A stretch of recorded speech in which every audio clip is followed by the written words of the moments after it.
ask yourself, where do I make myself small? Where do I compromise myself? Where do I create limitation? Where am I shrinking myself? Why am I afraid to step out of the box? Why am I scared to draw outside of the lines? Why am I staying in this relationship that I'm miserable in? Why am I caught in the illusion of the potential of where this could go when maybe it will never go there, right? Am I afraid of being alone?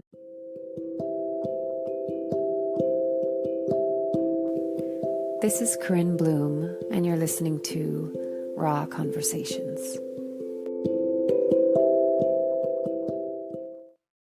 Hello, beautiful people. How are you doing? I hope you're well. So I don't know who's watching or listening to this, if you're in your 20s, your 30s, your 40s, your 50s, whatever, if you're a woman, if you're a man. I can only speak to this topic from the perspective of being a woman, but I think men are very much included in this. And what I want to talk about today is, why do we make ourselves smaller than we are? Why do we compromise? Why do we try to fit into a box? Why, for some, is safety more important or takes precedence over truth or freedom or even happiness? And why do some of us, some people in relationship, make themselves smaller to fit into that relationship rather than expanding into the vastness of who they might know themselves to be? So really the theme, if I can condense it, is, why do we make ourselves small when we should be doing the exact opposite? So let's dive in. I shared a video on my social, and it was inspired because I had just come out of a rehearsal for singing, because I'm doing a gig in a couple weeks. And whenever I come out of singing, I feel so happy, and I feel free, and I feel expansive, and I feel me. And then as I was driving back, I was reflecting upon this kind of romantic situation that I had been in. And I was thinking to myself, just not about just this one, but like, not all of my relationships, but some of my relationships in the past, I questioned myself, why did I compromise? Or why did I try to fit into a container that was too small for me? And my answer to that was, it wasn't so much that I was trying to shrink myself, but I was trying to be a bridge, perhaps, to have these men that are maybe more contracted and more in a small container or in a small box, or living a more narrow life, to support them in crossing over that bridge so that they can expand into the state of freedom, liberation, of being their true, authentic self. And I think that's just my passion in life. My work has been dedicated to really the liberation of all of us. And what I mean by that is, in my opinion, what is liberation is, you get to be you. You get to be you, uncensored, unedited, without needing to draw in the lines, without needing to play a particular role, whether it's in society or in your family or amongst your peers or whatever it is, that you just get to be you. And you get to metaphorically let your belly out, just be like, it's okay to be you and to feel free being you. And sometimes we're attracted to opposites. Sometimes, I've definitely seen a little bit of a pattern of men being attracted to me because they see that element in me, and they're reaching for it. Because I think as I shared last week, I vowed from a young age to follow my heart, because my body really made it very apparent if I didn't. Like, I just really couldn't. Something would go wrong, basically, to get my attention. And so I vowed from an early age to follow my heart, to trust my heart, to find the courage to sometimes take huge leaps that really scared me, but I did it anyway because I couldn't not do it. And sometimes it's deeply painful, and sometimes it's really lonely, because I'm not willing to settle for anything less than truth. and for anything less than authenticity and integrity and being me and being in the support of that other person really being them, like calling the bullshit of the masks as compassionately as possible to say, hey, here is the metaphoric key to the cage that you put yourself in. Does that make sense? So I've sometimes attracted these men that really are drawn to that because that's what they're calling in and that's what they want for themselves. And they love the feeling of liberation, of the aliveness and the passion and the depth and the, joy that can come from that. But then the fear kicks in.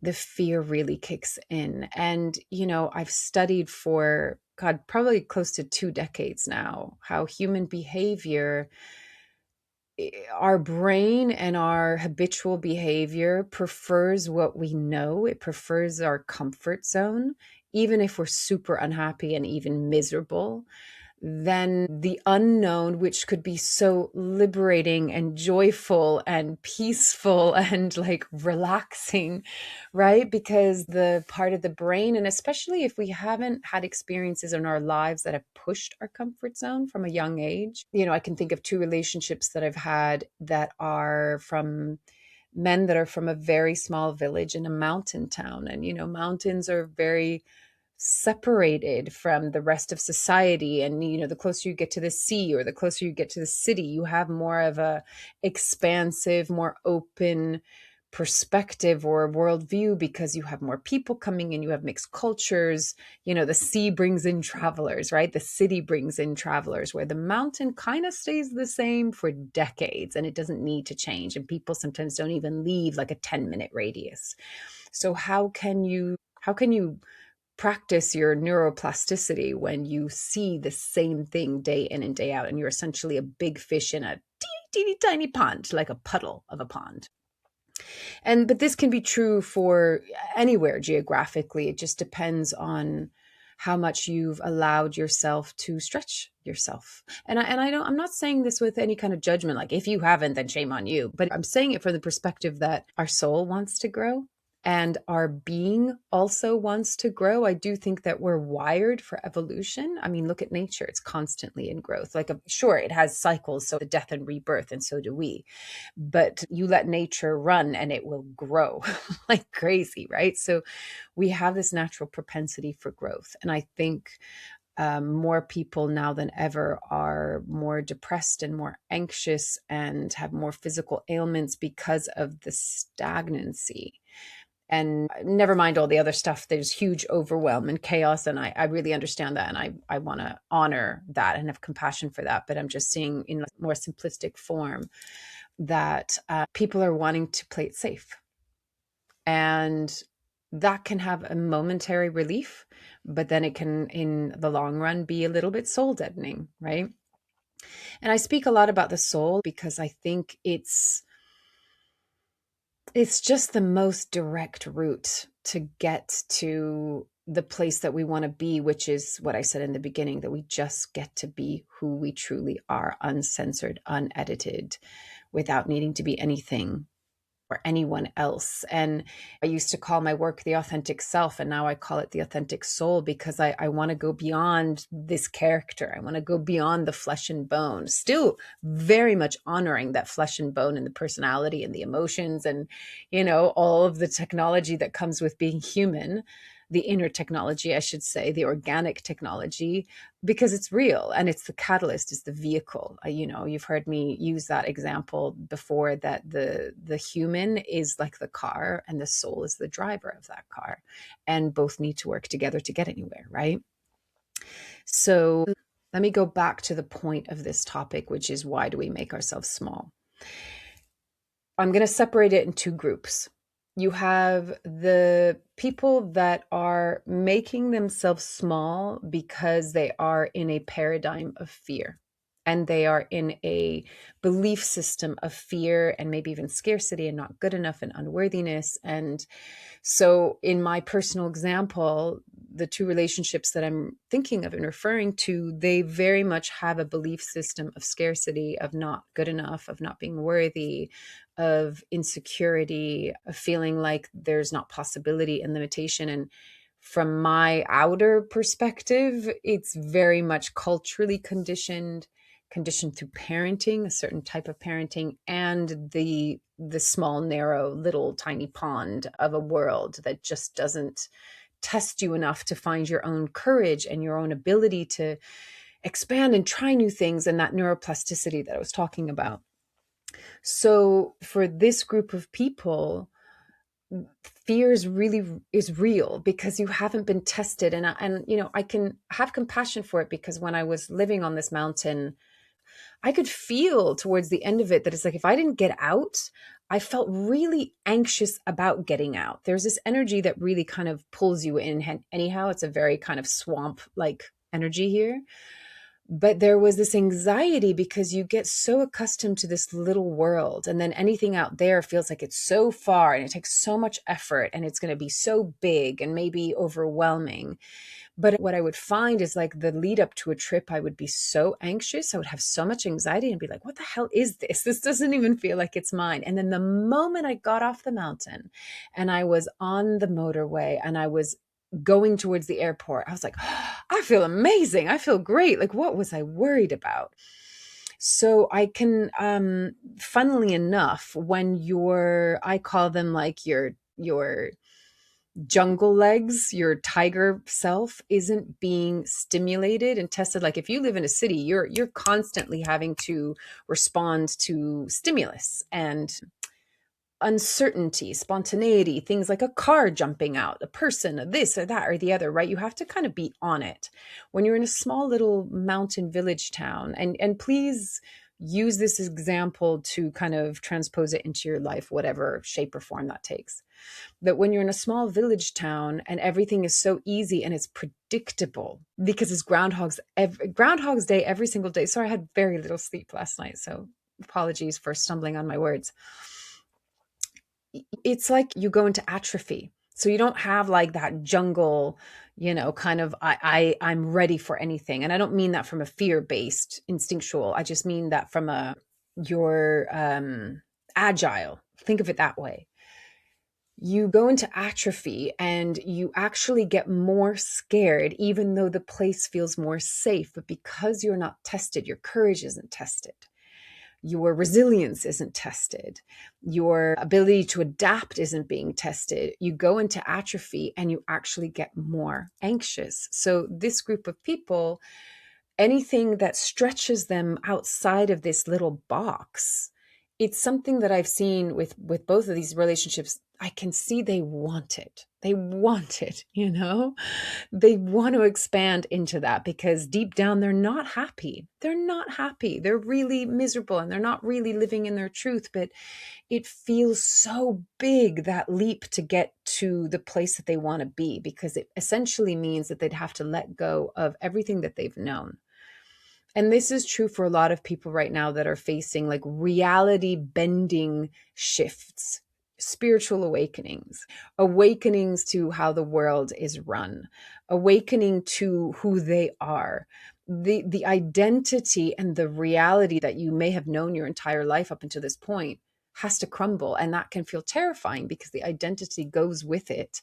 And we're so attached to this identity, right? The human body, the flesh and bone, the personality, the belief systems that can feel so real, even though they're not, that it can be so confronting to go, I want that. I want to feel free. I want to feel happy.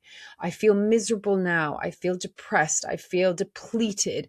But that leap feels like that chasm is just so wide and so deep. And you feel like you're going to fall and you're going to, just like fall flat as a pancake. Whereas the saying that leap and trust that either a net will catch you or you will grow wings to fly. And I personally, every time I've taken that leap, I've always been okay. We have wings, or something will catch us, but we have wings, right? So I have compassion for this group of people because it's like this inner battle, and it's a self-made prison. It's a self-placed cage, and you hold the key. And I understand that it can be really hard to get out of, because also sometimes when we're in a very small environment, it's not at all dissimilar to if you've had friends from school, like high school or even before, or university. If you haven't expanded your friend circle, your own growth, unless you've removed yourself from that and gone and done the outer travel and the inner travel, you're going to stay kind of as you were when you were like a teenager. Because if groups don't have everything that I explained, the neuroplasticity being flexed, and the adventure and the adaptation and the spontaneity and just experiences that inspire us to grow and expand and open our periphery vision, we kind of just stay in this comfortable little pocket our whole lives. And so we don't, the growth arc is actually pretty small. It's pretty shallow because there isn't anything to inspire growth. And we need to be inspired to grow. Normally, that's how it works with humans, whether it's something external, like you go travel and you see different cultures and meet different people, different kinds of conversations, or you go through night of the dark soul, which at some point we all hit, and the journey is inwards. And you have to ask yourself a lot of questions. What does this mean to me? Do I believe this? Is this my belief? Is this somebody else's belief? Who am I? What is life about? Is there a God? Is there source? These profound existential questions. Unless those things happen, we tend to stay pretty stationary and in our comfort zone. And then to get out of that comfort zone is scary.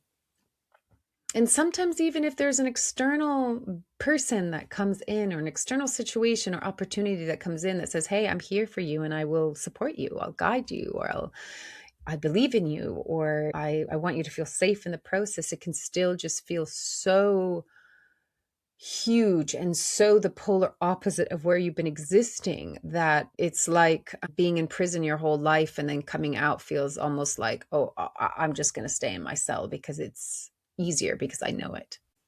So that's that group of people. And essentially they are making themselves small in their own way because they're not living in their potential, in their true authentic self, in the vastness and liberation that is our innate inherent being. They're not living in their true nature, and they're certainly not living in their truth. And a lot of the people in this group lie to themselves. Both groups do. When we make ourselves small, we are lying to ourselves because we are innately big. We're not small, right? So this group of people are making themselves small through fear. The other group of people are, they make themselves small because maybe they've been told that they're too much.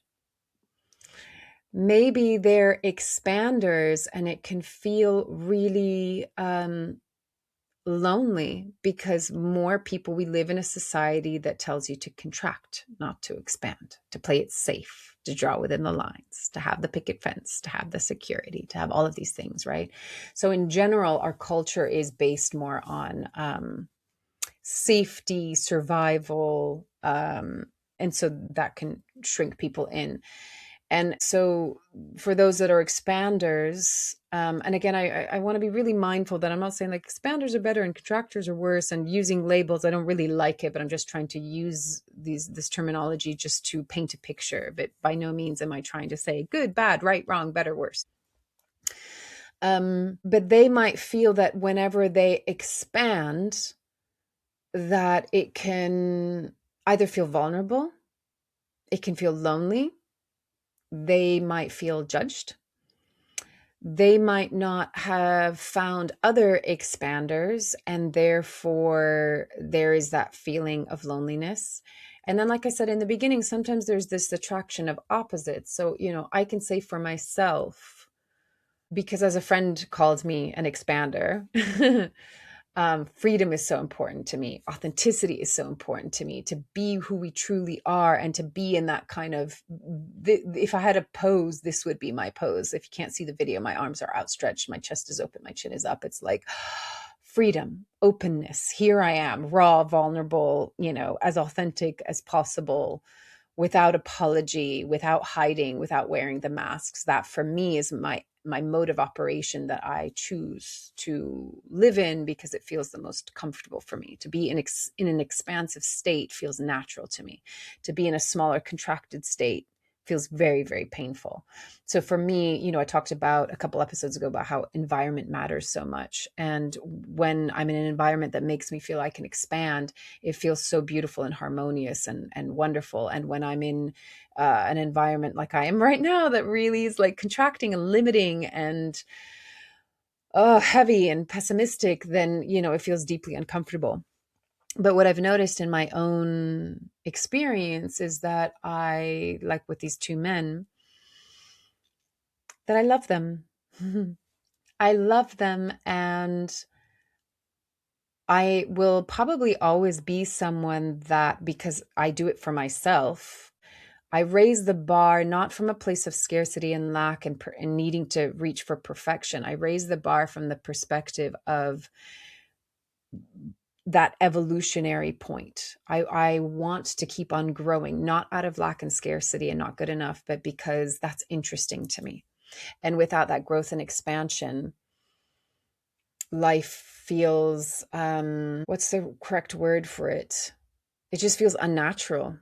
Really, I could say dull, boring, limited. It just feels unnatural because, like I said, I think, the universe is expanding. So are we, right? So my experience has been that there is a invitation to rise, for them to rise into their own potential, for us to be able to grow together. But, something that I shared in this video on my social the other day was, I was asking myself, why am I making myself smaller? Like, I kind of want them to expand into the space that I'm in, but why am I making myself smaller? Or why am I compromising? Why am I'm living a smaller life than I want to? Again, not because it's better or worse. It's just a different state of being. It's a different perspective. It comes from a different experience. But why am I shrinking myself down? And I think the example that I used is like, when you've expanded into something, you are already familiar perhaps with what it was like to be in a smaller container, right? Whereas when you're in a smaller container and you haven't been in the larger container, you could say, like, if you've lived in a small house, then you've lived in a really big house, and then you come back to a small house, both, right? You're familiar with both. Whereas if you've only lived in a small house and you have no idea what the expansion of just a larger space feels like, you don't know what that is. And again, I go back to our brain, our behavior likes what it's familiar with. It's really uncomfortable with what it doesn't know. So it could want that. It could say, oh, I want the big house. I want that, expansion where I can stretch out and I'm not like in the clutter, basically, of this tiny, teeny room. But there's the fear because it's unknown. And so it's easier for people that have expanded to go, okay, I'll make myself small to fit in so that you feel safe. Because I kind of understand what that's like, because maybe I've been there before. And it might be easier to make yourself small rather than to stretch into the unknown, into that expansive state that you have never felt before. I say easier kind of with air quotations because it's painful. It's very, very painful if you contract yourself in. But it's more familiar because maybe you were there before. And so it's kind of this way to, it's like, it's the love and care of wanting to turn around and put your hand out to that person and say, here, take my hand, and I'll help walk with you over the bridge. And one of the things that I was reflecting on for myself is I thought, well, maybe I'm a bridge. That's part of my role in this lifetime, is the bridge, understanding what it's like to be in a contracted state, understanding what it feels to not feel free, or to be going against your heart, or to not be in your truth, or not be in your authenticity. And then having taken that leap and committed to that and vowing to do that and being on the other side of the bridge, then turning around and being like, okay, I would love to support you in crossing the bridge so that you find your own freedom as well, your own expansion. And so, I think there's this kind of, it's like read the room, right? And having the patience to know, okay, for some that crossing the bridge might take a long time. Some people can do the leap and it's amazing. I had a boyfriend like that when I was in my early 20s, where he really took the leap and there was a big expansion, which was amazing to witness. But, for some, it's like, you just dip your toe in.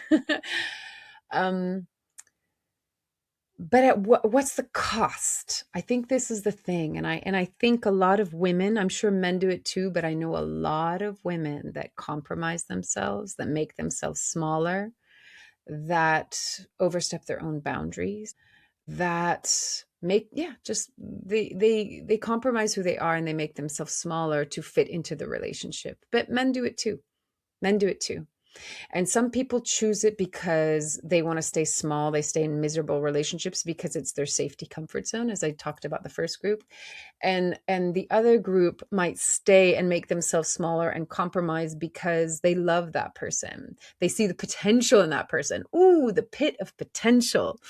It's wonderful to see somebody's potential, but we have to meet them where they're at, because it's also not fair to make them stretch, right? Ultimately, it's each individual's choice, should they choose to grow and expand and evolve. If they don't choose that, if they don't choose to heal, if they don't choose to do the inner work, if they don't choose to pull the rug back and look at all the shit that they've swept under it, if they don't choose to look at the shadow within themselves and their wounding and their pains and their inner child, and nothing's going to change. And you can't make them change. And I was reading somebody on Instagram, somebody who's also a coach, and he was saying, you can't even love them enough for them to change.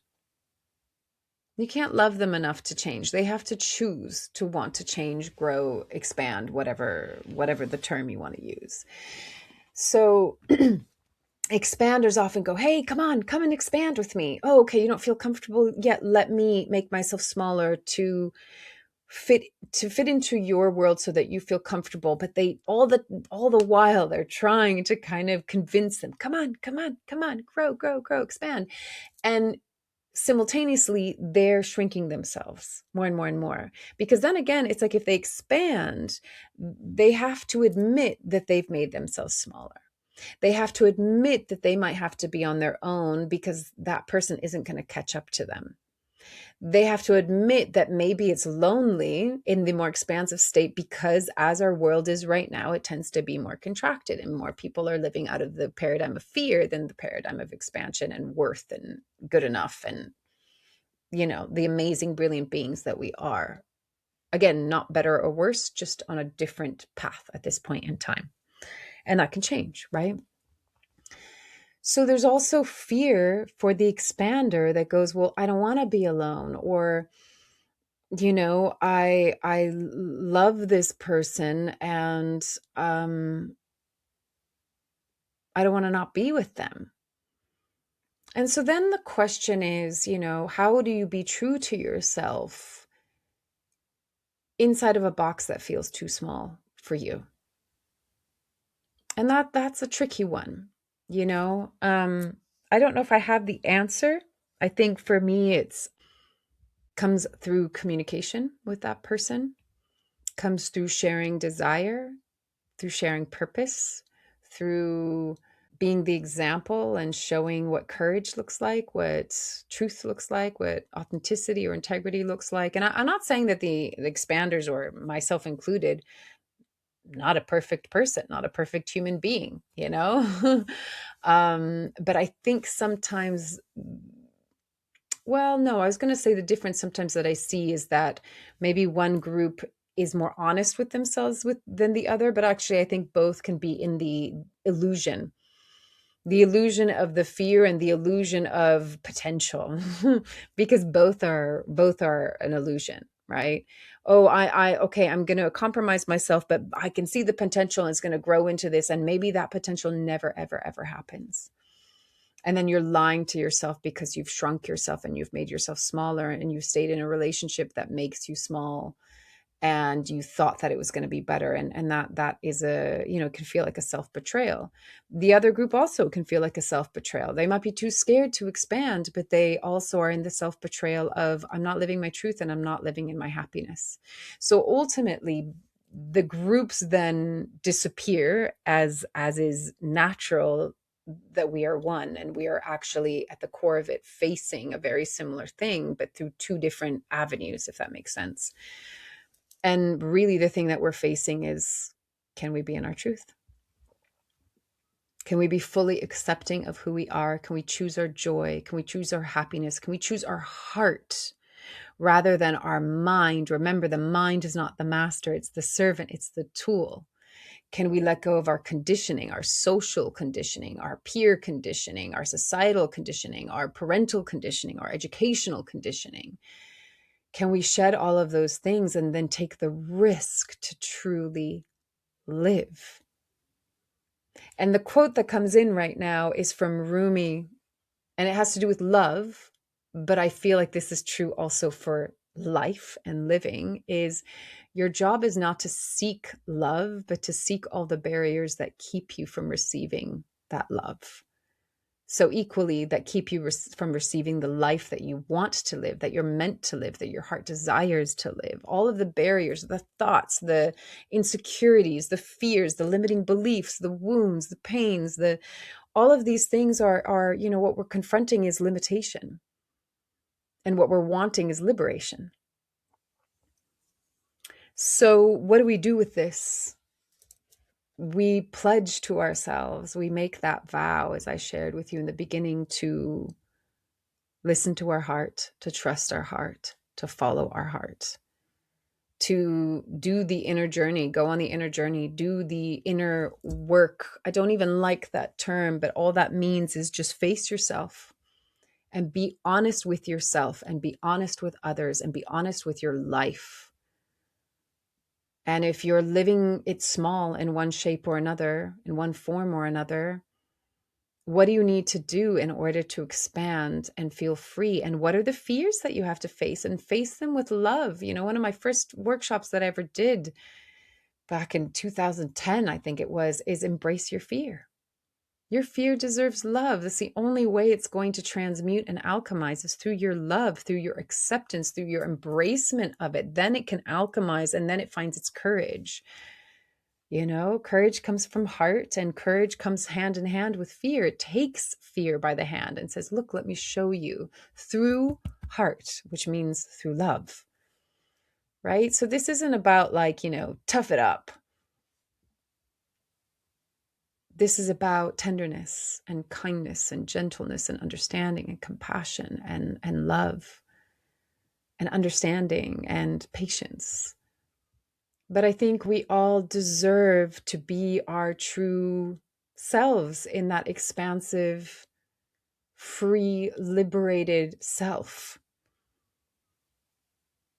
And I'm so grateful that I made that choice. And I have to continue to make that choice. And I can see when I'm playing smaller than I should be, or I'm putting myself in a position that is too small, and I can see, and I invite us both to go into that expansion, but I can only be in that state of love and patience for so long before it's like, if I'm clipping my own wings to stay in this partnership, I can't do it at the end of the day, because then what I'm doing is I'm putting myself in the cage that person has put themselves in.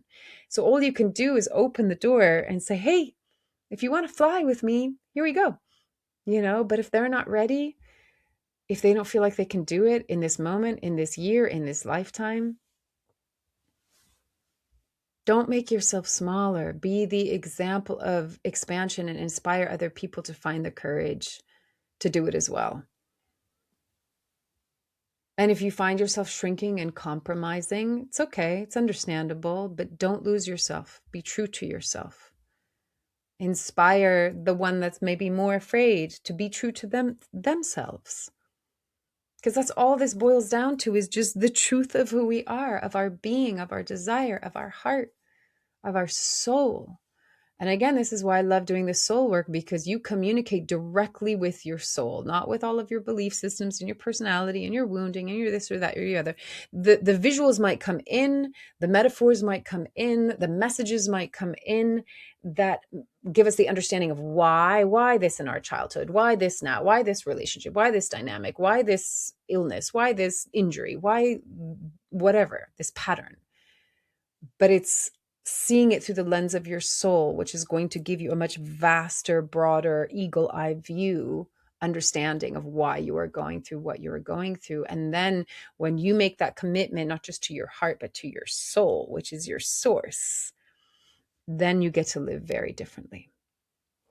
And you can see the fear and you can hold the fear, but you recognize life isn't the fear and the limitation that comes with fear.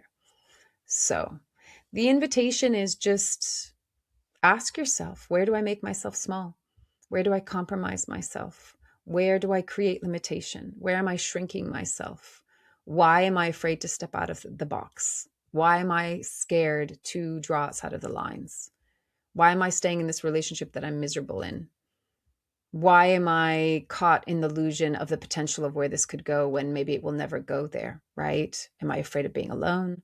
Am I afraid of, it's like what Marianne Williamson said, something along the lines of, we're not afraid of being not good enough. We're afraid of our potential, because our potential is hugely powerful, hugely powerful.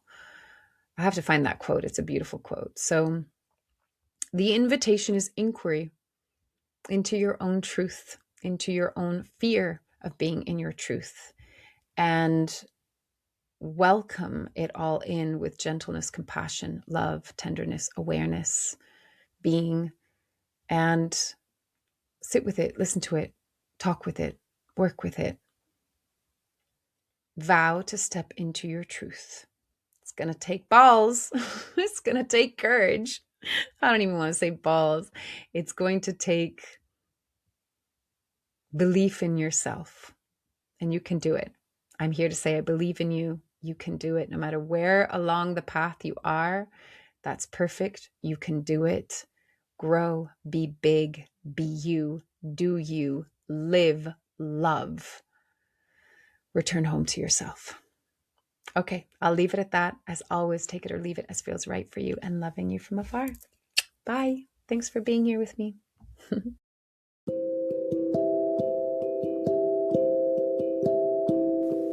You've been listening to Raw Conversations with Corinne Bloom. Thanks so much for showing up, listening in, and being a part of the conversation with me.